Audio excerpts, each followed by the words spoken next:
ရှမ်းပြည်နယ်တောရင်ကြောက်ကမ်းမကြီးရဲ့အထက်မှာအချိန်ကကဘာကိုတုံ့လှုပ်စေခဲ့တဲ့တရားတစ်စင်းရှိပါတယ်။အဲ့ဒီတရားကို1900ပြည့်နှစ်မှာဆောက်လုပ်ပြီးစီးခဲ့ချိန်တုန်းကမြင်းလုံးယုံနေမကပဲကဘာပေါ်မှာအကြီးဆုံးရထားလမ်းတမ်းမီတရားဖြစ်ခဲ့ပါတယ်။ဒါဟာကဘာဆွမ်းငင်အားကိုစိန်ခေါ်ခဲ့တဲ့တရားဖြစ်တဲ့ဂုတ်ထိပ်တရားပဲဖြစ်ပါတယ်။1899ခုနှစ်နဲ့1900ပြည့်နှစ်အတွင်းဗြိတိရှကိုလိုနီအုပ်ချုပ်မှုအောက်မှာတည်ဆောက်ခဲ့တဲ့ဒီတရားကိုဆာအာတာဘရန်ဒယ်ကဒီဇိုင်းထုတ်ခဲ့ပြီးအမေရိကန်ပြည်ထောင်စုကပင်ဆယ်ဗေးနီးယားတမ်မနီကုမ္ပဏီကတည်ဆောက်ခဲ့တာဖြစ်ပါတယ်။ဒါပေမဲ့ဒါကအလှပြဖို့အတွက်အသက်တော်မဟုတ်ခဲ့ပါဘူး။ဗြိတိရှတွေဟာရှမ်းပြည်နယ်မြောက်ပိုင်းကိုဝင်ရောက်နိုင်ဖို့နဲ့တရုတ်နိုင်ငံဘက်ကိုဦးတည်တဲ့မဟာဗီယာမြောက်ရထားလမ်းကြောင်းကိုလိုချင်ခဲ့ကြပါတယ်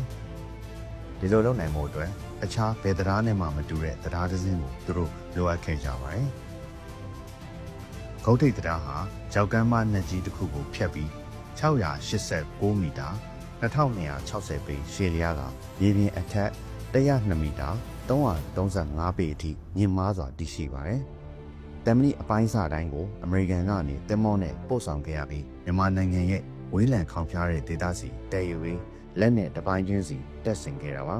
။ကြီးမားတဲ့တမ်မနီမျောစင်15ခုတမ်မနီဘောင်တွေနဲ့ထောက်ကန်ထားတဲ့ဒီတရားဟာ1900ပြည့်နှစ်လို့ခင်မီတဲ့ဂရိန်းတွေနဲ့စက်ကြီးတွေမရှိသေးတဲ့ခေတ်ကာလမှာတော့အင်ဂျင်နီယာဆိုင်ရာအန်အောဝယ်ရဖြင့်သတ်မှတ်ခံခဲ့ရပါတယ်။ဒုတိယကမ္ဘာစစ်အတွင်းမှာဒီတရားဟာအရန်ရေးပါတာကြောင့်မဟာမိတ်တပ်ဖွဲ့တွေဟာဂျပန်ရဲ့ထောက်ပံ့ရေးလမ်းကြောင်းတွေကိုဖျက်တောက်ဖို့ဘုံကျဲတက်ခတ်ဖို့စဉ်းစားခဲ့ကြပါတယ်။ဒါပေမဲ့ဒီတရားဟာအသက်ရှင်ကျန်ရစ်ခဲ့ပါတယ်။နှစ်ပေါင်း120ကျော်လာတဲ့အခါမှာတော့